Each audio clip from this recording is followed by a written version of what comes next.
Hello, I wanted to make this video to show you how to access the second RAM slot on the HP 6360B ProBook.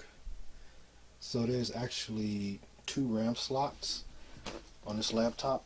Of course, one is on the back, on the bottom of the chassis right here, and the second RAM slot is actually located on the keyboard. So right now, underneath the keyboard. So right now, I'm going to show you how to get to the second RAM slot so you can add more memory. First thing you want to do is, of course, remove the battery.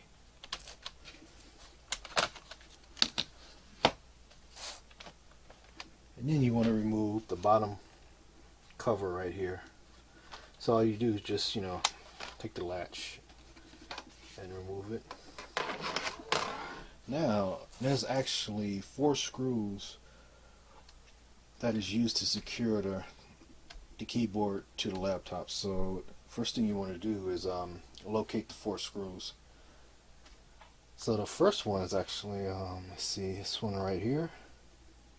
Second one's, let's see, right here.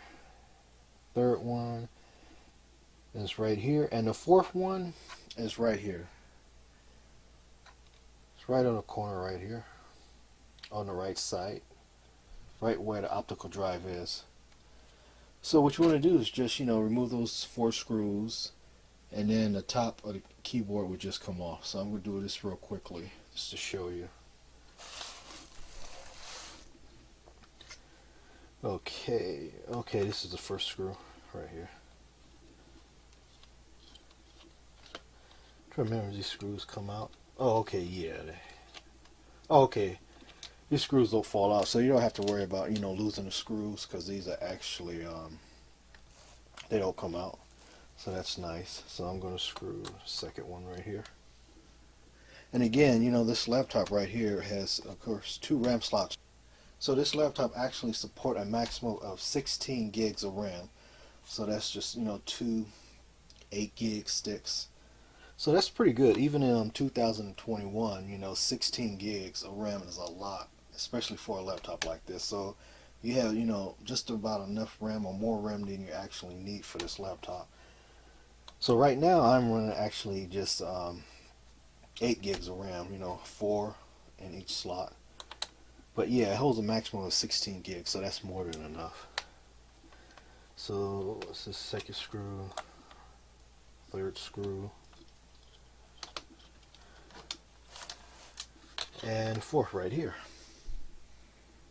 You have to remember this one is on the corner, because last time I thought it was just 3 screws. I removed the 3 and they were still, of course, would it come off.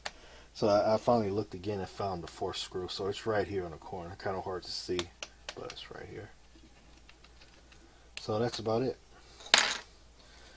Now what you want to do is just turn it over like this.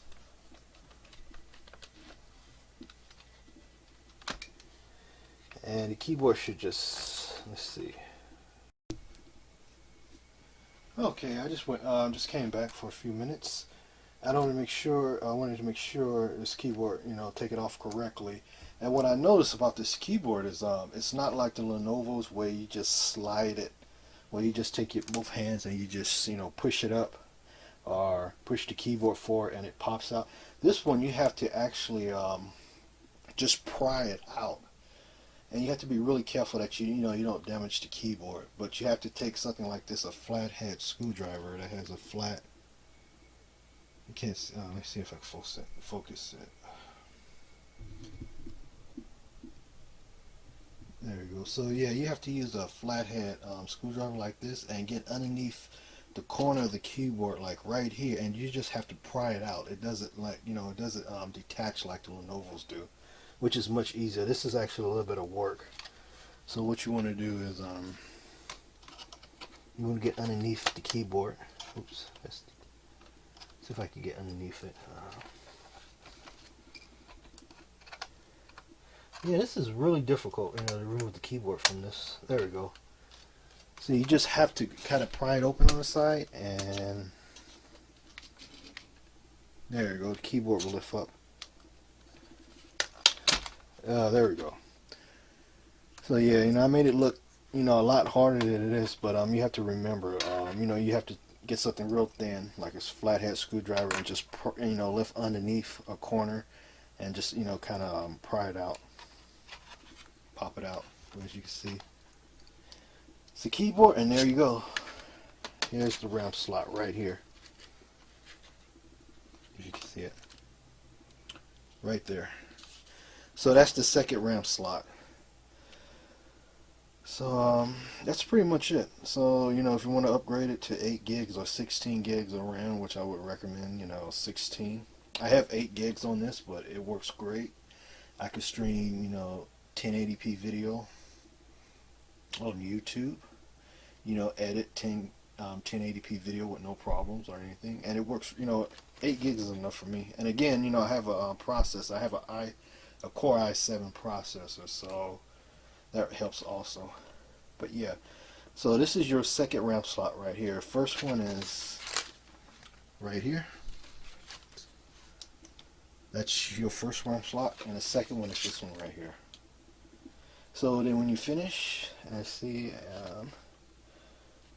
I think this one, it's pretty easy to get this the RAM stick out. I'm not going to do it because I already, put it in there. But works the same way as the other slot. You just pop it out right here.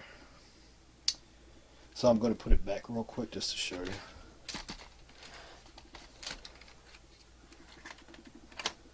And also, this is where you access your battery. I forgot what this is called, but the battery for your for the date on your laptop. So you can also replace that if you need to, and it's right there underneath the keyboard. So that's about it. That's all you have to do.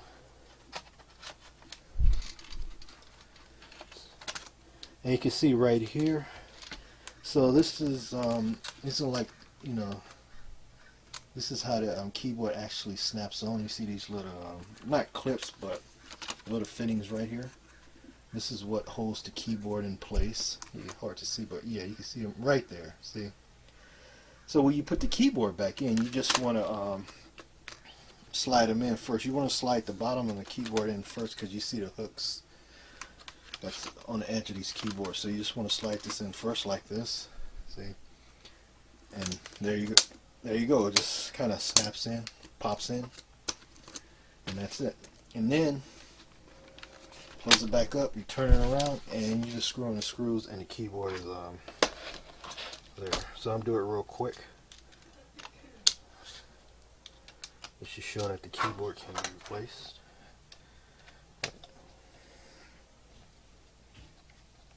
Okay, that's one. So you have a total of 4 screws, 2 that you need to replace, 3, and this screw right here is for the DVD player, so you don't even need the optical drive, so you don't even need to mess with that. So this third screw, the 4th screw is right here, right by the fan. So, and then you just put it there. Yeah, it's real simple. Once you know how to pull out the keyboard, and it just kind of it snaps out or pops out, you'll be okay. So now what I'm going to do is put the bottom panel back on, and it's easy. It just snaps like that. Put the battery back in, lock it back in, and there you go. So I'm going to do a real quick boot up just to show you. There you go, it boots up automatically. There it is. Yeah, so that's it. So I hope you enjoyed this video, and that's how you find the second RAM slot on your laptop and how you get to it. And just do a real quick boot up. There you go. As you can see, it booted up really quick. That's because I put a Core i7 processor, and that's the, I think it's, I have to look it up, but I think it's 2.7 gigahertz Core i7. But as you can see, it boots up really fast. So that, that's another reason why I upgrade the processor. And the processor would cost you about, it would set you back about $45 to $49, and you can get it on eBay. And I would, definitely recommend getting that processor because you're going to have faster boot up times, and it will shut down really quick. Let's see if I can do a quick shutdown test. I can't see. Okay. Here we go. Hey, you see the keyboard works, but there we go. Show how fast, how quick it shuts down. And there you go. It shuts down in about 2 to 3 seconds. I mean, that's quick. Before I had the Core i3 processor, and it took, about 10 seconds or longer to shut down. It takes less than 3 seconds for this laptop to just shut down. So you can see by upgrading the processor to a Core i7, it's just really fast and it's snappy. So that's about it. I hope you enjoyed the video. If you need any more information on this laptop, just let me know and I will post more videos. And also, I will, I guess, do a couple more videos, about my upgrade, because I recently upgraded this laptop and I just about upgraded everything on it. So I might make a couple more videos if I have time to show you guys. But yeah, that's about it. And again, this is a great laptop to get. Remember, this is the HP 6360B ProBook, and still a great laptop in 2021. I would definitely recommend getting this laptop because it can do just about everything that the newer laptops do today. But it's just, for its size, its form factor, and it has great battery life. You have 4 battery options that you can use with this. So hope you enjoyed the video. Goodbye.